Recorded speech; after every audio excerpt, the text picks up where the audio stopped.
let's cross live to Port Harcourt and speak to the president of the Petroleum Products Retail Outlet Owners Association of Nigeria, Gillis-Harry. Good evening, and thank you for joining us here on Newsnight. I'm sure you were listening in on the reports from our correspondent in Port Harcourt, just talking about some of the issues that Nigerians have been expecting since the resumption of the Port Harcourt Refinery. One of the top issues is the price of pump petrol. We had someone there, resident, saying, look, it needs to go back even to 200 naira, 250 naira. What are some of the mitigating factors that we can see to actually make this celebration that we've been talking about since yesterday into tangible benefits for Nigerians? Well, first of all, let me thank Arise for having me on this very, very important, discussion. The joy that enveloped the Lesser Eleme area in Okreka yesterday was completely surprising and shocking and difficult to explain. But I want to tell you, because I'm a product of that Port Harcourt Depot refinery, having been involved in transactions there from the age of 18, 1978. Yesterday was a day of joy. In fact, for most of us, it was like magic. And everybody was looking for, who is this magician? Who is this magician? Then we saw Engineer Mele Kyari. We saw his EVP downstream. We saw his publicity team.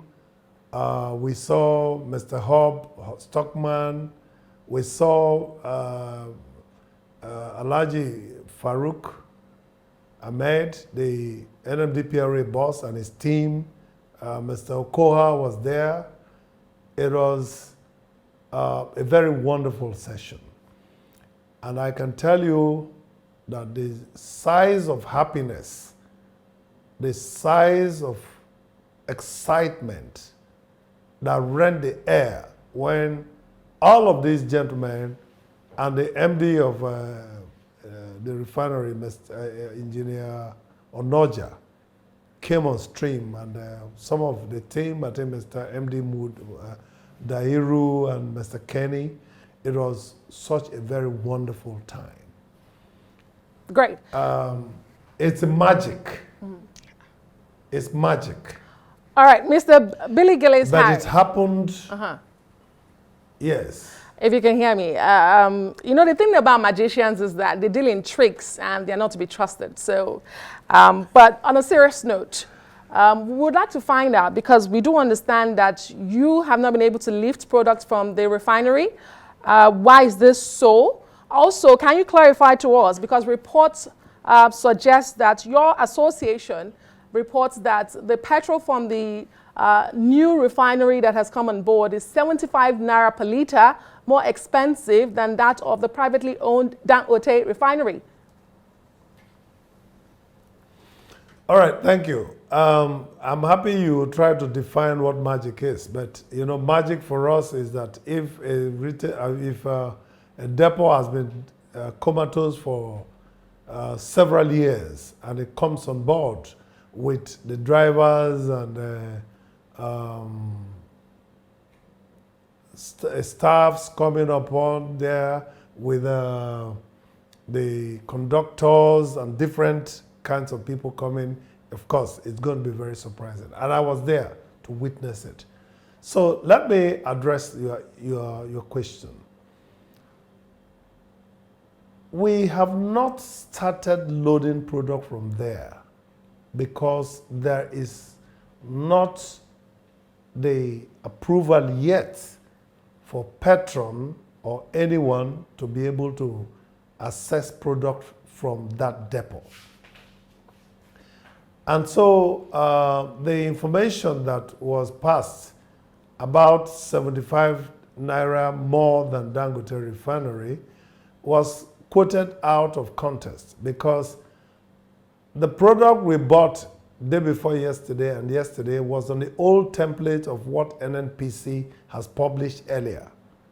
And there was no price for the Port Harcourt depot pricing because there was no applications approved. There was no reasoning to compute what the pricing would be. And price was not the conversation yesterday. The conversation yesterday was, let's see that the refinery has produced PMS. And let us also see that loading is commencing in a lesser LMA. And it was done.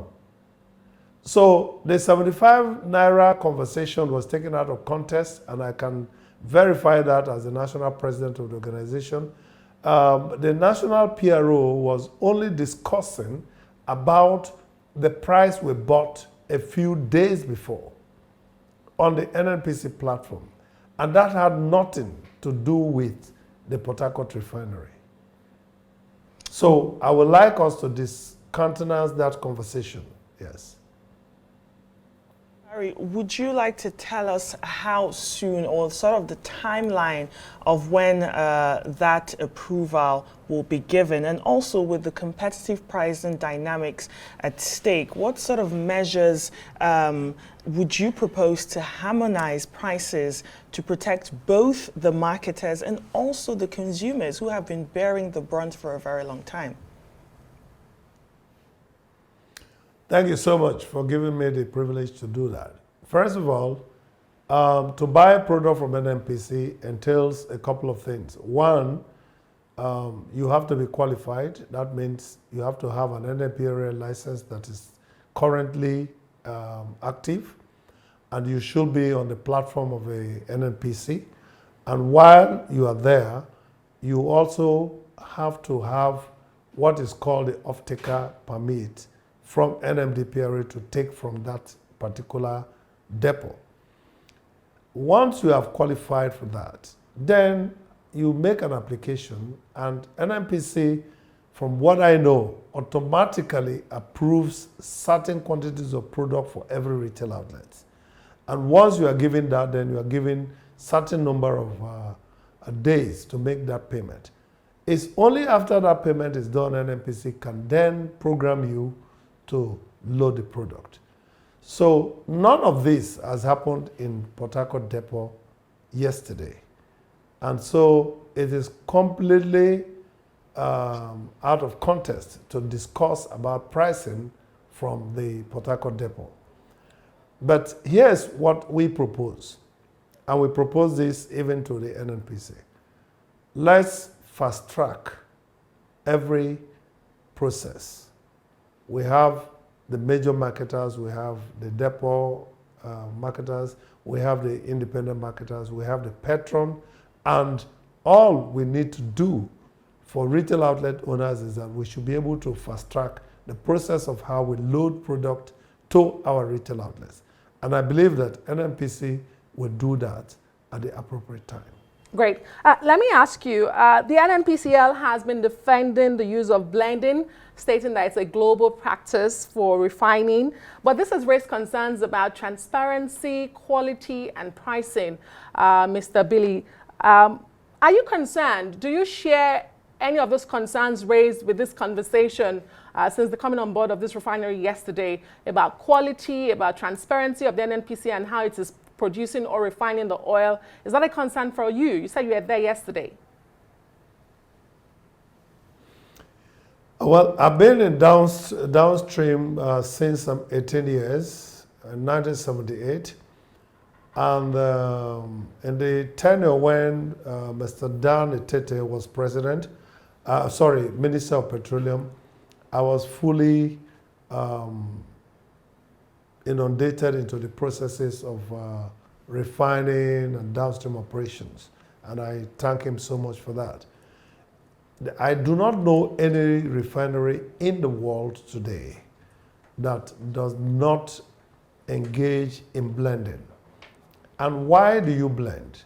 You blend because of the volatility of different products. So for PMS, the volatility rate is very high. So there has to be some kind of blending that will enable that volatility to be stable. Otherwise, you buy gasoline for 10,000 naira, and before you know it has evaporated. So NNPC was very transparent when they clearly stated that if there is a blending process, it's within the ambit of the industry. And that's what I can confirm. All right. Thank you so much, Mr. Billy Gillis-Harry, who is the President, Petroleum Products Retail Outlet Owners Association of Nigeria, for joining us on Newsnight.